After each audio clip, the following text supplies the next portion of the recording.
Hello ladies and gentlemen, and thank you for clicking on another one of my videos. I am Screen Scene Guru, and today I'll be discussing The Old Guard from 2020 and The Old Guard 2 from 2025.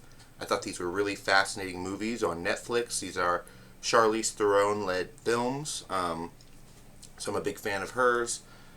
Going into the first film, it is 2 hours and 5 minutes, so not too bad of a runtime. The story follows a convert group of tight-knit mercenaries with the inability to die, forge a group to protect the world for centuries, but their abilities are suddenly exposed as a new member joins their group. They need to eliminate the threat of those who seek to replace their or to replicate their powers. So very interesting film premise. I thought it was really cool back in 2020. I've only watched it a few times since its release, but like I said, Charlize Theron was in it. She's kind of the main lead of the film. And then we've got a few more, kikilayne as Niall, and we've also got Marwan Kazari and a few other big names. We got chiwetelejiofor, who has snuck his way into comic book movies as of late. He was first in Doctor Strange, and then Doctor Strange 2, Multiverse of Madness. He plays Mordo in both of those.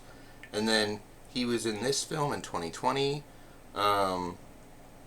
He was also in Venom 3, which is also on Netflix. So really cool to see chiwetelejiofor in a bunch of comic book movies. He's kind of snuck his way in to several things, but we also got to see, let's see, her name is veronicango as Quinn, or Quinch. Very interesting to see her. Her character is unfortunately thrown in the ocean, and because they think they're a witch, because she keeps on resurrecting. They put her in a coffin and seal her in the sea in the first movie, which is very interesting to see. A couple other supporting actors. We got Luca Marinel as Nikki, also Martins Schunatz as Booker. Booker was nice. He did betray them in the first movie, but he did have a redemption arc in the sequel, Old Guard 2. So very interesting story here. We do see this group of immortals. There's like 6 or 7 of them traveling around the globe. They've been all over historically fighting. We believe Charlize Theron is the oldest, and she's known by Andy. But we do come to find out later on others have been fighting through centuries, like Nikki and Joe.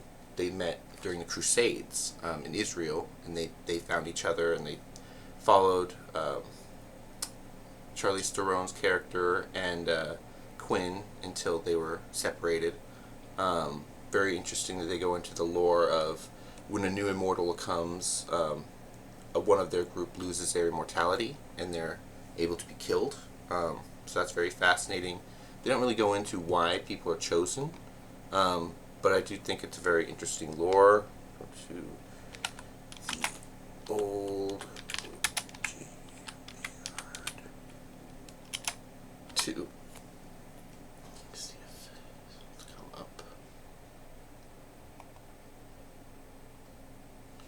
Okay, going on to the Old Guard 2 from 2025. This came out this year, guys. Really exciting. It was only an hour and 45 minutes. So it was a bit shorter than the first movie. I felt like some of the action scenes, they were really cool. This one was also rated R, so a lot of graphic, blood and gore. But yeah, it was a little bit shorter than the first film, so that was interesting. The plot was a little bit more complex. Going into that, we've got Andy leads immortal warriors against a powerful enemy threatening their group. They grapple with the resurfacing of a long-lost immortal, complicating their mission to safeguard humanity. So this just came out, guys, on July 2nd. I watched it after Raw, catching up all the way. I watched The Old Guard 2, and I thought it was fantastic, really good film. It was a Netflix movie, so some of the plot and choices of the cast were kind of interesting. We did see Booker return from the first movie after his exile. Like I said, Quinn returned, the Asian girl, as a villain, sort of, for this installment. We also got Henry Golding showing up for 2 as another immortal. I really like him, ever since his work in Crazy Rich Asians. He was also in a Guy Ritchie film called League of the Ungentlemanly Warfare, so that was very interesting to see. Going on, we got Kikilayne, was really good in this. This is her really big star-studded role. She was advertising this on Instagram. Interesting to see. I am following her now. But not a lot of other people were advertising this film besides Netflix. And this had the introduction of Umathurman as Discord. I thought her name was kind of interesting. But they introduced her as the first immortal, as their true villain. Didn't use her a whole lot in the film. Mostly her cut scenes of her running away, or there's a big battle sequence at the end of the movie, which she uses her sword, very Kill Bill-like. But interesting to see Umathurman returning to streaming. She is going to be in the new Dexter series on Paramount Showtime. So I'm looking forward to that, with Peter Dinklage and others. Michael C. Hall returning. Going into a little bit more of the cast, we've got, let's see, Chiwetelejiofor returned, right, as their special agent from the first film. The Mortal, who helped them, he's a cop, I believe. Umathurman, Charlizetheron was really good in this. She did lose her immortality after the events of the first film, but we found out when we met Henry Golding, he has a library, which basically keeps records of all the immortals, and he discussed that there is a way to transfer your immortality between, we find out that Nile, the newest immortal, is the last, and her defense weapons can actually take away other immortals' immortality, and she can transfer it willingly.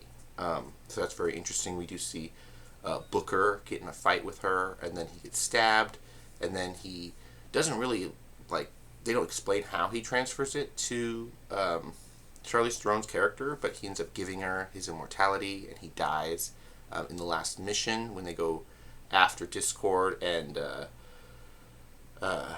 Nile.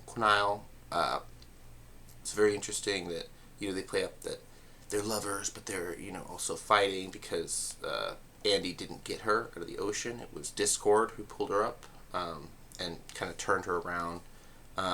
Then we do see that, I believe, Nile is stabbed by, or not Nile, Quinn is stabbed by Nile, the last immortal, and then she's now human, which is very interesting. We do see Charlize Theron does have her immortality at the end. She's coming back for her group, because a lot of them are captured, they're frozen inside this nuclear facility, and then they're bagged, their bodies are put into bags, and then helicoptered away, which I thought, if it was so easy for them to capture this group of immortals this way, why didn't they do this in the first film? I thought that was kind of interesting, but it did take 5 years in between the franchises. I'm not sure if we are going to get an oldguard 3. I hope we are, but it might be, the budget of it might need to be significantly brought down from Netflix's point of view. I'm not sure. Neither of these films had a theatrical release, so I was kind of bummed about that. But I really did like Oldguard and the Oldguard 2. What did you guys think of these movies? Have you guys caught them on Netflix? Let me know down below. You guys can like the video, comment what your thoughts are, subscribe if you haven't already. I've already made it to 72 subscribers, so appreciate all the support there from everyone following the channel. You can also subscribe to my Instagram, TikTok, and Threads for future weekly content updates. But until next time, guys, this is me signing off. Have a good one, and ciao.